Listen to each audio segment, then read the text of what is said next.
Morning Palanivel sir. சூப்பரான பதிவு போட்டுக்கிறீங்க sir. அருமையான ஒரு விஷயங்கள். நெகட்டிவ் எல்லாம் பிளஸ்ஸா பேசினாலும் எல்லாமே கண்டிப்பா சக்சஸ் ஆகு. நம்ம அதே மாதிரி நம்ம மகிழ்ச்சியா இருக்கிறதுக்கு உண்டான விஷயங்கள் வந்து நம்ம முகத்தை பார்த்துதான் மகிழ்ச்சிங்கிறதே தெரியும். காலையில எந்திரிச்சோம்னா புருன்னு அது இது மாறிட்டு ஒரு பிளஸ்ஸாவே பேசணும்னா மைனஸாவே பேசணும்னா எந்த வேலையும் நடக்காது. பிளஸ்ஸா எடுத்து பேசணும்னா கண்டிப்பா வந்து நமக்கு நம்ம அன்னைக்கு நினைச்ச நன்மைகள் கண்டிப்பா கிடைக்கும் அப்படின்றத நான் ஆல்ரெடியா நீங்க சொன்னது எனக்கு மனதளவில் எனக்கே சொன்ன மாதிரி இருக்கு சார். சூப்பரா இருக்கு சார் பதிவு. டெய்லி நல்ல நல்ல கருத்துக்கள் போடுறீங்க. ஸ்டேஜ் மூலமா உங்களுக்கு பெரிய ஒரு பாராட்டுகளே வைக்கலாம். கூடிய விரைவில் அதுக்கு உண்டான முயற்சிகள் செய்யுது சார். Thank you sir. நீங்க எல்லாரும் லண்டன் வரும்போது எனக்கு அந்த பாராட்டு கிடைச்ச மாதிரி. கண்டிப்பா சார். ஆனா இது முக்கியமான இன்னைக்கு போறது முக்கியமான ஒரு இது. காலையில எழுந்திரிச்சு எல்லாமே நிறைய பக்கம் பார்த்துருக்க இருந்துச்சுன்னா உருன்னு மூஞ்சி வச்சுட்டு ஒரு மகிழ்ச்சி இல்லாம ஒரு அந்த தூக்க எண்மை வந்து வெளியில வரும்போது ரொம்ப சோம்பலத்தான் வர்றாங்க. அவ கேட்கும் போது எங்க போய் பண்றது என்ன செய்யறது அப்படின்ற மாதிரிதான் சொல்றாங்க. ஆனா அது வந்து திருக்குண்டான வழி காலையில உண்டாத காலையில வந்து நீங்க போட்டுக்கிறீங்க. Super sir. எல்லாருமே நல்ல வார்த்தைகளை பேசி நல்ல எண்ணங்களோட நம்ம காலையில துவங்கும் போது எல்லாமே நல்லதா இருக்கும். அதாவது எப்பவுமே பாசிட்டிவான வார்த்தைகளை பயன்படுத்தணும், பாசிட்டிவாவே நடந்துக்கணும், பாசிட்டிவ் இல்லாத வார்த்தைகளை பயன்படுத்தக்கூடாது அப்படின்றத நம்ம தெளிவா இருக்கணும். கரெக்டா?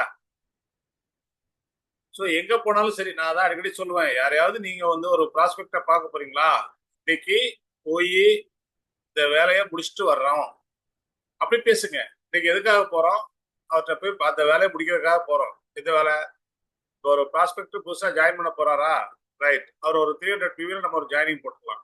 அவரை இன்னைக்கு ஃபாஸ்ட் ஸ்டார்ட் முடிக்க வைக்கலாம். இன்னைக்கு அவர்கிட்ட போனா இன்னைக்கு அவர் இந்த மாசம், அதாவது ஒருத்தர் ஒரு லெவல் கம்ப்ளீட் பண்ணணுமா, இந்த மாசம் இது முடியும்ன்றத முதல்ல நம்பணும். அவர் நம்பிட்டாருன்னா இந்த பிரபஞ்சம் அவருக்கு எல்லாத்தையும் கொடுக்கும். அதுக்கு சக்தி கொடுக்கும், அதுக்கு தேவையான மக்களை கொடுக்கும், அதுக்கு தேவையான அந்த சேல்ஸ் நடக்கும். யாரோ ஒருத்தர் எங்க இருந்தோ வந்து வாங்குவாரு, அவருக்கு தெரியாது, ஆனா ஃபாஸ்ட் ட்ராக் முடிஞ்சிடும். யாரோ ஒருத்தர் ஜாயின் பண்ணுவாரு, டக்குனு 100 பிவி 150 பிவி ஜாயின் பண்ணுவாரு. இது எல்லாமே நடந்திருக்கு. நம்முடைய எண்ணங்களுக்கு சக்தி அதிகம். நம்முடைய ஆசைகள் இல்ல, நம்முடைய எண்ணங்கள், நம்முடைய விருப்பங்கள் தெளிவா இருக்கணும். அது தெளிவா நீங்க முடிவு பண்ணிட்டீங்க, இந்த மாசம் நான் டைரக்டர் கம்ப்ளீட் பண்றேன் சார் அப்படின்னு சொல்லிட்டு அதுக்காக நீங்க உழைக்க ஆரம்பிச்சிட்டீங்கன்னா டைரக்டர் கம்ப்ளீட் ஆகும். பட் அதை நீங்க நம்பணும். உங்க அப்ளைன் நம்பி பிரயோஜனம் இல்ல. உங்க அப்ளைனை நம்பியும் பிரயோஜனம் இல்லை. யாரும் உங்க அப்ளைனை நம்பாதீங்க. நான் தெளிவா சொல்றேன், எல்லாரும் நல்லவங்க தான். ஆனா நீங்க உங்களை நம்பினா மட்டும்தான் நீங்க ஜெயிக்க முடியும். இது யாருடைய வியாபாரம் அப்படின்னா உங்க வியாபாரம். நீங்க உங்களை நம்பி நீங்க பிவியை கம்ப்ளீட் பண்ணும்போது மட்டும்தான் உங்க அக்கௌண்ட்ல பணம் வரும். உங்க அப்ளைன் அக்கௌண்ட்ல பணம் வர்றதுன்னா அதனால உங்களுக்கு என்ன லாபம்? உங்க அக்கௌண்ட்ல பணம் வரணும். உங்க டவுன்லைன் அக்கௌண்ட்ல பணம் வர்றதுக்கான ஏற்பாடு நீங்க பண்ணீங்கன்னா தான் உங்களுக்கு லாபம். உங்க அப்ளைன்ட் வந்து நீங்க சப்போர்ட் மட்டும் தான் எதிர்பார்க்கணும், தவிர வேற எதையுமே எதிர்பார்க்க கூடாது, எதிர்பார்க்க முடியாது. ஒவ்வொருத்தருக்கும் 1000 நிகழ்ச்சிகள் இருக்கு, ஒவ்வொருத்தருக்கும் 1000 வேலைகள் இருக்கு, ஒவ்வொருத்தருக்கும் 1000 டவுன்லைன் இருக்காங்க. அவங்க ஒவ்வொருத்தருக்கும் ஒவ்வொருத்தர் கூட நம்ம அப்ளை நம்ம கூடவே இருப்பாரு அப்படின்னு நீங்க நம்புனீங்கன்னா அது ஒரு பெரிய தவறு. எல்லாருமே ஜாயினிங் போடும்போது யாரை ஜாயின் பண்ணும்போது எப்ப நான் உன் கூட இருக்கிறப்பா, உன் கூட இருந்து நான் உனக்கு சப்போர்ட் பண்றப்பான்னு தான் சொல்லுவாங்க. ஆனா அவங்க கூட இருந்து சப்போர்ட் பண்ணும்போது அவங்க கிட்ட கத்துக்கிறது தான் உங்களுடைய புத்திசாலித்தனம். நம்ம அப்ளைன்ட் இருந்து நம்ம எவ்வளவு கத்துக்கிறோம், அதுதான் புத்திசாலித்தனம். நம்ம அப்ளைன் நம்மளை எப்படி எல்லாம் பாக்குறாங்க. யாராலையும் நம்ம கூடவே தொடர்ந்து இருக்க முடியாது.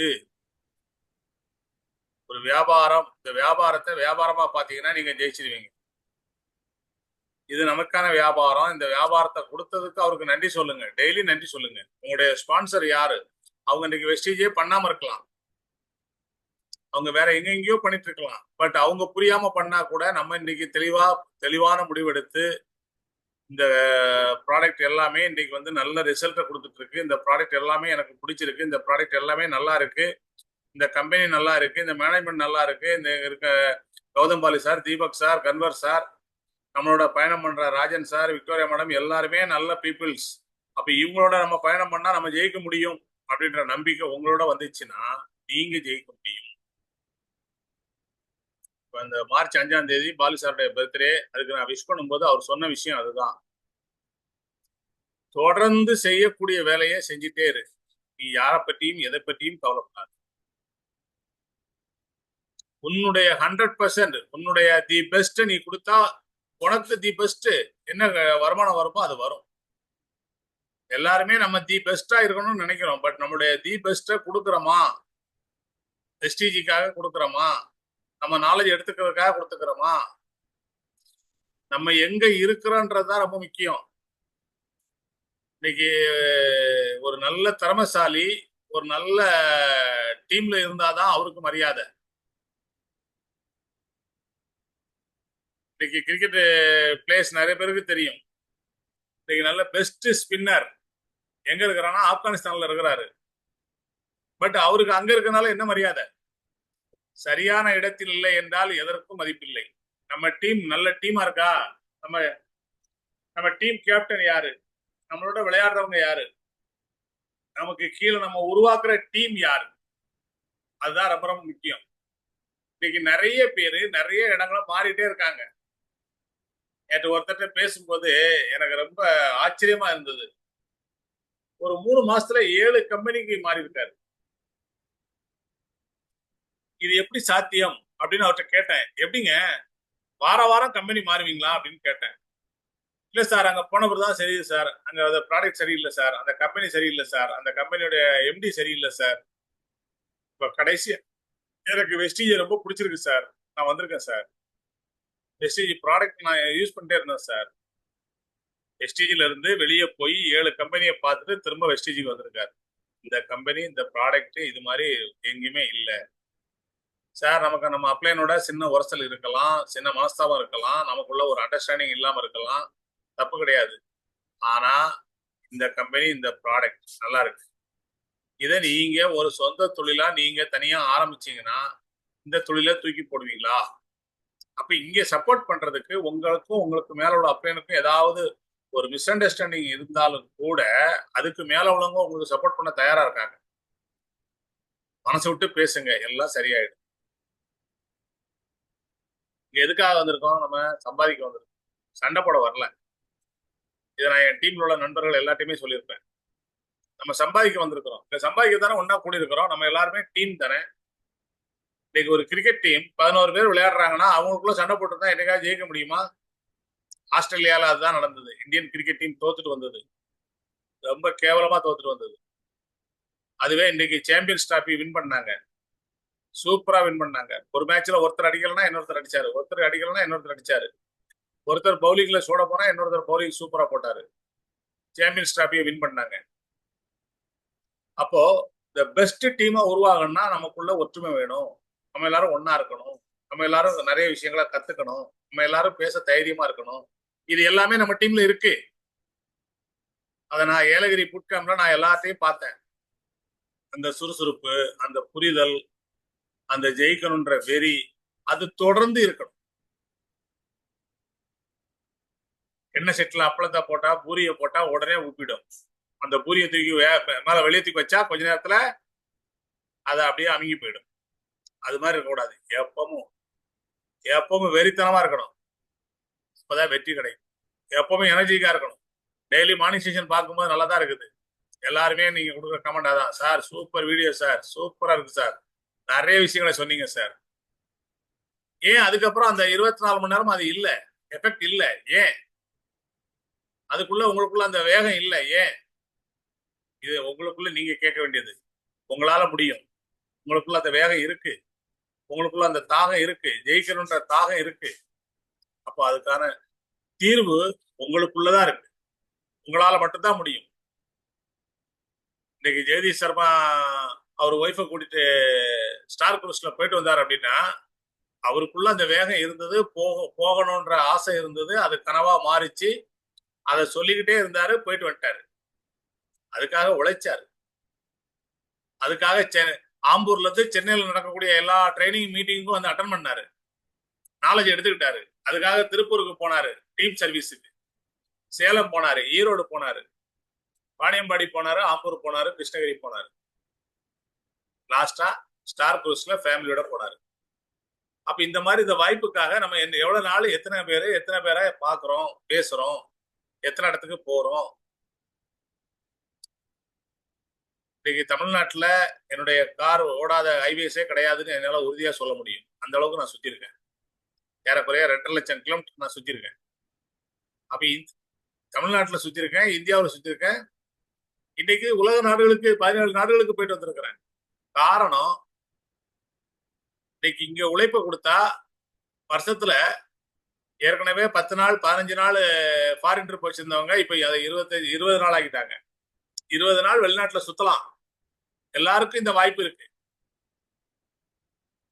நீங்க டைமண்ட் டைரக்டர் ஆயிட்டீங்களா, உங்களுக்கான வாய்ப்பு, பொன்னான வாய்ப்பு.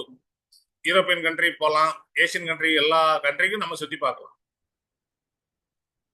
இப்ப அடுத்தது ஜூலை மாசம் லண்டன், நவம்பர் மாசம் தாய்லாந்து. ஸோ நம்ம டீம்ல இருந்து ஒரு நண்பர் நம்ம போன முறை நவம்பர் மாசம் போன வருஷம் தாய்லாந்து போய் சொன்னாரு, இங்கேயே விட்டுருங்க மேடம், நான் இங்கே இருந்து நான் டீமை டெவலப் பண்ணிக்கிறேன் அப்படின்னு. ஏன்னா அந்த அளவுக்கு ஒரு அழகான, ஒரு நல்ல ஒரு பொழுதுபோக்கு அதிகமா உள்ள ஒரு கண்ட்ரி தாய்லாந்து. ஸோ நீங்க உங்களை தயார்படுத்துறதாங்க போக முடியும். எங்க போனாலும் சரி, கோயிலுக்கே போனாலும் நீங்க உங்களை தயார்படுத்தணும். நிறைய ட்ரைனிங், நிறைய மீட்டிங் அட்டன் பண்ணிட்டு நிறைய பேரு மனதளவுல உங்களை தயார்படுத்திட்டு உடல் அளவுல இன்னும் தயார்படுத்தல, வீட்டை விட்டே வெளியே போகாம இருக்கீங்க. கிளம்புங்க. இது உங்களுக்கான நேரம், உங்களுக்கான வாய்ப்பு. வாழ்க்கை ஒரு முறை தான். அடுத்த வாய்ப்பு இருக்குதானா? இல்ல.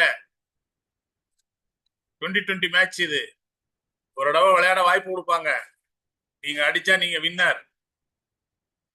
அப்ப நீங்க வின் பண்ணணும் அப்படின்னா இன்னைக்கு உங்களுக்கு நல்ல வாய்ப்பை கடவுள் கொடுத்திருக்கிறார். இன்னைக்கு வாழ்க்கையில வெஸ்டேஜ்ன்ற வாய்ப்பை கொடுத்திருக்கிறார். இதுல நீங்க எப்படி அடிக்க போறீங்க, எப்படி வின் பண்ண போறீங்க? இன்னைக்கு ஜெயிச்சவங்க எல்லாம் பாருங்க. நேற்று கூட டெல்லியில ஒரு நல்ல ஒரு பெரிய ஃபங்க்ஷன் நடந்திருக்கு. சுப்பையா ஷெட்டி சார் இன்னைக்கு போன மாசம் 54 லட்சம் ரூபாய் வாங்கினவர். சிதா சிங் சார், அவங்க ஒய்ஃப் எல்லாரும் அவருக்கு ஒரு பெரிய ரெகனைசேஷன் பண்ணி நல்லா சூப்பரா பண்றாங்க. சிதா சிங் சாரோடைய ஒரு லைன் சுப்பையா ஷெட்டி சார், இன்னொரு லைன் ராஜன் சார். ஸோ அப்ப இன்னைக்கு இதெல்லாம் நடக்குது அப்படின்னா பணமும் கொடுத்து, பாராட்டும் கொடுத்து, மாலை, மரியாதை, அங்கீகாரம், இன்னைக்கு இது எல்லாமே நடக்குது அப்படின்னா சுப்பையா ஷெட்டி சார் யாரு அப்படின்னாக்கா ஒரு பெரிய கம்பெனில, அதாவது பர்சனல் மேனேஜரா இருந்தவர், ஹெச்ஆர்ல இருந்தவர். இன்னைக்கு வந்து வேலை ரிசைன் பண்ணிட்டு பண்ணிட்டு இருக்காரு. அவர் இந்த கம்பெனிலே அவருக்கு 3 லட்சம் 2 லட்சமோ 3 லட்சமோ சம்பளம் வாங்கிட்டு இருந்தவர். அவர்கிட்ட பர்சனலா நான் பேசியிருக்கேன், ஆந்திரா அவருக்கு. பட் இன்னைக்கு வந்து வெஸ்டீஜ் அவருடைய லைஃப் ஸ்டைல டோட்டலா மாத்திச்சு. அவர் 7 லட்சம் வாங்குற வரைக்கும் கம்பெனில ஒர்க் பண்ணிட்டு இருந்தாரு. அப்பவே கேட்டேன், ஏன் சார் நீங்க ரிசைன் பண்ணலன்னு. நான் ரிசைன் பண்ணுவேன் சார், 10 lakhs வந்தோன்னா ரிசைன் பண்ணுவேன்னாரு. அது மாதிரி ரிசைன் பண்ணிட்டாரு. எதுக்காக சொல்றேன்னா ஃப்ரெண்ட்ஸ், நம்ம பார்த்துட்டு இருக்க வேலையை, தொழில் பார்த்துட்டு இருக்க வியாபாரத்தையும் பார்த்தால் என்ன வருமானம் வருதோ அதுதான் நமக்கு கிடைக்கும். அதுல இருந்து ஏதாவது மாற்றங்கள் இருக்கான்னு கேட்டீங்கன்னா ரொம்ப பெரிய மாற்றம் இல்லை. நிறைய பேருக்கு வேணா தொழில் பார்க்கறவங்களுக்கு கடன் வேணா ஏறி இருக்கும், கடன் அதிகமா இருக்கும். இந்த சமுதாயத்துல நானும் ஒரு கடை வச்சிருக்கேன் அப்படின்னு சொல்றதுக்காக கடனை ஏத்திட்டு இருப்பாங்க. இல்ல வியாபாரம் பண்றவங்க ஒரு ஜோக் சொல்லுவாங்க, மாமியார் வீட்டுல கெத்து காட்டுறதுக்காக ஒரு பக்கம் கடன் ஏறிட்டு இருக்கோம், ஆனா எங்க மாப்பிள்ள பெரிய பிசினஸ் மேன் எல்லாத்தையும் பெருமையா பேசிக்குவாங்க. ஆனா இங்க அப்படி இல்லை.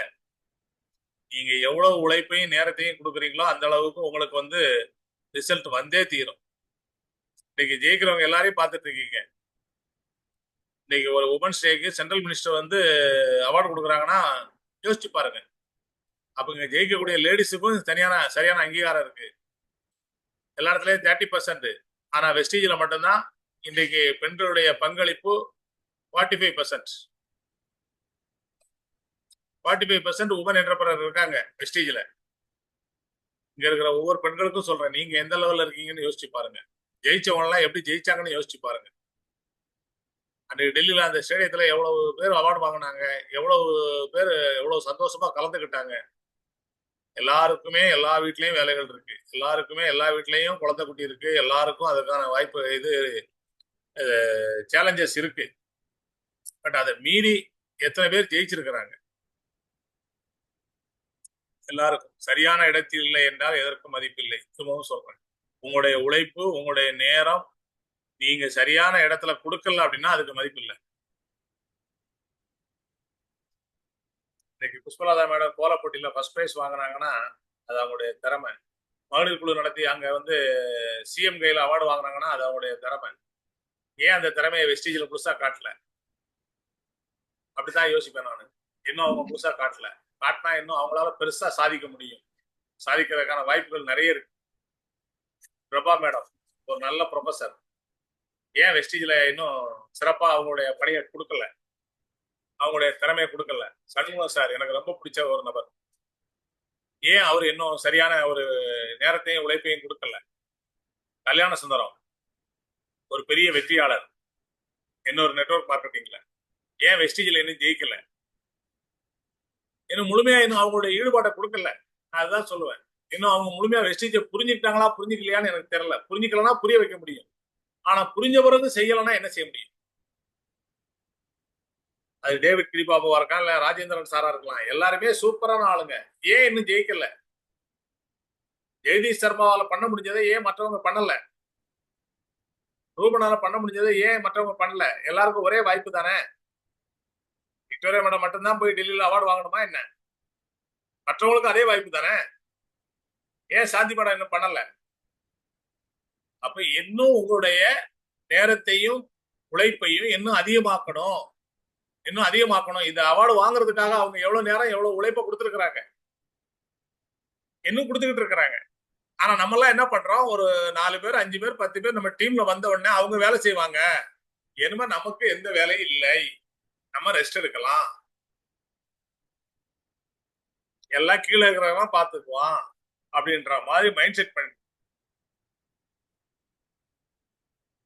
தொடர்ந்து நம்முடைய முயற்சியை பண்ணிட்டு இருந்தா மட்டும்தான் வெஸ்டீஜில் ஒரு மிகப்பெரிய சக்சஸ் பண்ண முடியும். தொடர்ந்து நம்முடைய உழைப்பையும் நம்முடைய நேரத்தையும் முழுமையா இன்வால்மெண்டோட கொடுத்தா மட்டும்தான் ஜெயிக்க முடியும். கீழே இருக்கிறவங்க பாத்துக்குவானா? கீழே இருக்கிறவங்க எல்லாத்தையும் பாத்துக்க முடியுமா?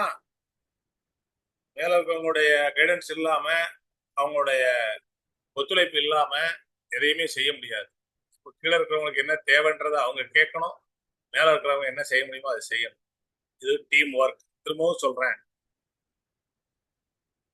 நம்ம அப்பா அம்மாவா இருந்தாலும் நமக்கு என்ன தேவையோ நம்ம கேட்டா தான் அவங்களுக்கு தெரியும். நம்ம பிள்ளைங்களா இருந்தாலும் அவங்க வந்து நம்மகிட்ட அவங்களுடைய தேவைகளை கேட்டா தான் புரியும். அப்ப நம்ம செய்ய முடியும். எதை செய்யணும், எதை செய்யக்கூடாது சொல்லி கொடுக்க முடியும். இந்த புரிதல், ஒரு குடும்பத்தில் உள்ள புரிதல் ஒரு டீம்ல இருந்தால் மட்டும்தான் எல்லாரும் ஜெயிக்க முடியும். யாருமே கடவுள் கிடையாது. உன் மனசுல என்ன இருக்குன்னு தெரிஞ்சுக்கிட்டு செய்யறது. இங்க யாருமே எல்லாருமே பெர்ஃபெக்ட் கிடையாது. உங்க அப்லைன் தவறு பண்ணிருக்கலாம், உங்க டவுன்லைன் தவறு பண்ணிருக்கலாம். அதெல்லாம் எடுத்து வெளியே போட்டுட்டு இன்னைக்கு சொன்ன ஒரே ஒரு விஷயம்தான், be happy, all is well. எப்பவுமே எது நடந்தாலும் ஆல் இஸ் வெல் சொல்லி பாருங்க, எல்லாமே நடக்கும். இன்னைக்கு அந்த மேடம் ரொம்ப அழகா, ரொம்ப தெளிவா அழகா சொன்னாங்க. சோ எப்பவும் சந்தோஷமா இருங்க, எப்பவும் நம்பிக்கையோட இருங்க. எப்பவும் எதை எதை நீங்க தேடுறீங்களோ அதை கிடைச்ச உணர்வோட செய்யுங்க, அது கிடைக்கும். நம்ம ட்ரீம் சாட்ல கூட அதான் எழுதணும். நான் சுவிட்சர்லாந்துக்கு போயிட்டேன், நான் வந்து தாய்லாந்துக்கு போயிட்டேன், ஸ்டார் குரூஸ் கப்பலுக்கு போயிட்டேன். எழுதுங்க, அதை நோக்கி பயணம் பண்ணுங்க, அதுக்காக பண்ணுங்க, நிச்சயமா அது கிடைக்கும். 1 lakh நீங்க இப்ப எழுதுங்க, இன்னும் 6 மாசம் டைம் கொடுங்க. 6 மாசத்துல 1 lakh நான் வெஸ்டீஜ்ல இருந்து மாசம் 1 லட்சம் ரூபாய் சம்பாதிச்சிட்டேன்னு எழுதுங்க. அந்த 1 லட்சம் ரூபாய் சம்பாதிக்கிறதுக்கான எல்லா வாய்ப்பும் உங்களை தேடி வரும். எல்லா ட்ரைனிங் அட்டன் பண்ணுங்க, விஎல்சி அட்டன் பண்ணுங்க. ஒரு ட்ரைனிங், நீங்க ஒரு டைரக்டரா இருந்தா விஎல்சி அட்டன் பண்ணுங்க. இல்ல மற்றபடி அந்த அக்ரி ட்ரைனிங், அக்ரிலேயே பெரிய புரட்சி, அக்ரிலேயே நிறைய விஎம்சிஎம் வந்திருக்கிறாங்க. அதை வந்து இருக்கிற அத்தனை பேரும் செய்ய முடியும். முருகன் சார்லாம் அக்ரில அவ்வளவு சூப்பரா பண்ணிட்டு இருக்காரு. அவருக்கு இருக்கிற நாலேஜ், அவருக்கு இருக்கிற மரியாதை அந்த ஊர்ல. அப்ப அதை வச்சு அவர் விஎம்சிஎம் ஆக முடியும். அவங்க அப்ளைனை பற்றி கவலையப்பட வேண்டியது இல்லை, அவரே செய்ய முடியும். அந்த அளவுக்கு தெளிவா பேசக்கூடிய நபர். அந்த அளவுக்கு அக்ரில அவர் வீட்டு தோட்டத்திலேயே நெல்ல அவ்வளவு ரிசல்ட் எடுத்திருக்காரு. என்ன முருகன் சார் கரெக்டா? ஆரடெல்லி Murugan, Murugan sir mic on பண்ண முடியாது. எஸ் சார் சார் வண்டியில போயிட்டு இருக்கேன் சார். சரி. இல்ல அக்ரில அவ்வளவு ரிசல்ட் எடுத்திருக்கீங்க, ஏன் அதை ஆமா தொடர்ந்து சார். செய்யல? ஆமா. தொடர்ந்து செய்யாதது யார் தவறு? யோசிங்க. நீங்க தொடர்ந்து செஞ்சிருந்தா நீங்க ஸ்டார் குரூஸ் கப்பலுக்கும் போயிருக்கலாம், அடுத்து வரக்கூடிய லண்டன் ட்ரிப்புக்கு நீங்க ரெடி ஆகலாம். டைமண்ட் டைரக்டர் அப்படின்றது ஒரு பெரிய மேட்டர் இல்ல. ஆனா தொடர்ந்து செஞ்சால் மட்டும்தான் நம்ம ஜெயிக்க முடியும். இல்ல உங்களுக்கு பேச முடியலன்னா மைக் ஆஃப் பண்ணிடுங்க. ஓகே. சோ எல்லாருக்குமான வாய்ப்பு இது. அதனால சிறப்பா பண்ணுங்க, தொடர்ந்து செய்யுங்க, ஒரு மிகப்பெரிய வெற்றி அடையலாம். வாழ்த்துக்கள். Thank you friends. எல்லாருக்கும் தான் வாழ்த்துக்கள். எல்லாருமே அக்ரில இறங்கி செய்யுங்க. இன்னைக்கு அக்ரி தான் ஒரு மிகப்பெரிய புரட்சியை உருவாக்க போகுது. அதுவும் டீம் விக்டரியில இருக்கிற ஒவ்வொருத்தரும் அக்ரில ஒரு பெரிய புரட்சியை உருவாக்குறதுக்கான வாய்ப்பும் நேரமும் வந்து விட்டது. அது எங்களுக்கு நல்லாவே தெரியுது. அது அக்ரில இப்ப எல்லாருமே பெரிய புரட்சியை பண்ண போறோம். ஸோ கரெக்டா அதுக்கான பயிற்சியை நீங்க ஒவ்வொருத்தரும் எடுங்க. அதுக்கு என்ன வேணுமோ அதை கேளுங்க, அது தர்றதுக்கு தயாரா இருக்கும். அதுக்கு நாங்க ரெடியா இருக்கோம். நீங்க ரெடியா? Yes sir. Yes sir, yes sir. அதுக்கு நீங்க ரெடி அப்படின்னா அதுக்கான பயிற்சியை தர்றதுக்கு நாங்க தயாரா இருக்கோம். அதுக்கு தேவையான பயிற்சிகளை உங்களுக்கு தேவையான ஒவ்வொரு டூல்ஸும் உங்களுக்கு கிடைக்க நாங்க ரெடியா இருக்கோம் உங்களுக்கு தர்றதுக்கு. அதனால sir thank you sir. Thank you sir. ஜெயிக்கணும்னு முடிவெடுத்தவங்க அதுக்கு தயாரா இருக்கு. Sir good morning sir. Sir good morning sir. ஜெயிக்கணும்னு சார் முதல்ல good morning. Good morning. Sir madam ஒரு நாள் அக்ரிக்காக ஒன்னொருத்தர்கிட்ட பேசணும் மாதிரி மாடல் பேசி காட்டினாங்க. அது ஒரு ரெக்கார்ட் மாதிரி இருந்தா நல்லா இருக்கும் சார், வீடியோ மாதிரி. இப்போ என்டிஓ மாதிரி சார்டு இருக்கு இல்லையா, அது போல மேடம் அக்ரிகல்ச்சர் அவங்க கிட்ட பேசுறதுக்கான ஒரு வீடியோ மாதிரி பண்ணி கொடுத்துட்டு ரொம்ப நல்லா இருக்கும். அன்னைக்கு பேசினாங்க, அது வீடியோவா இருந்தா நல்லா இருக்கும். ஏன்னா அந்த டேலண்ட் எல்லாருக்கும் வருமானு தெரியாது. அதனால மேடம்னுடைய ஸ்பீச் இருந்தா நல்லா இருக்கும். ஓகே, ஒரு மேக்ஸிமம் 10 டேஸ்ல உங்களுக்கு அது கிடைக்கும். Thank you sir. Thank you sir. கேட்டா தான் கிடைக்கும். உண்மைதான் நான் சார். இப்பதான் சொன்னேன், உங்களுடைய தேவைகள் என்ன அப்படின்றது எல்லாருக்கும் தெரியாது. Yes sir. அதாவது இப்ப தரேன்னு சொன்னா கூட அது தேவைகள் என்னன்னு தெரியாது. அப்போ இது வேணும், பர்டிகுலர் எனக்கு இது வேணும், இல்ல எனக்கு ஹியூமிக்கு பற்றி டீடைல்ஸ் வேணும், எனக்கு இதை பற்றி டீடைல்ஸ் வேணும் அப்படின்னா அது உங்களுக்கு, இல்ல இது எல்லா ப்ராடக்ட்டை பற்றி டீடைல்ஸ் வேணும், திரும்பவும் அசோக் சாரை வச்சு நம்ம ட்ரைனிங் எடுக்கலாம். புதுசா வந்திருக்கிற நம்ம அக்ரி ட்ரைனர் இருக்காரு சார், அவரை வச்சு எடுக்கலாம். இது மாதிரி நம்ம ஒவ்வொரு விஷயங்களையும் செய்ய தயாரா இருக்கிறோம், ரெடியா இருக்கிறோம். அதான் சொல்றேன் இல்லையா, சரியான இடத்தில் இல்லை என்றால் எதற்கும் மதிப்பில்லை. சரியான இடத்துல நம்ம இருக்கணும், அதுக்கு சரியான விஷயங்கள் நமக்கு தெரியணும். அப்பதான் அங்கதான் நமக்கு மரியாதை. அப்ப இன்னைக்கு சரியான வாய்ப்பு கிடைச்சிருக்கு, அது சரியா பயன்படுத்துங்க. நீங்க கேட்டது கிடைக்கும் நிச்சயமா. அந்த வீடியோவா கொடுக்கறதுக்கு இது பண்ணுவோம். மேடம் ஒரு 4 நாள் அவுட் ஆஃப் ஸ்டேஷன், அது முடிஞ்ச பிறகு அவங்க வந்த பிறகு நிச்சயமா அதை டிஸ்கஸ் பண்ணி அதுக்கான இதை செய்வோம். சரியா? Yes sir. Okay friends, thank you all the best. God bless you all. Thank you so much sir. Thank you so much. Thank you. Very good sir. Very nice sir. Thank you sir. Thank you sir. Thank you. Thank you.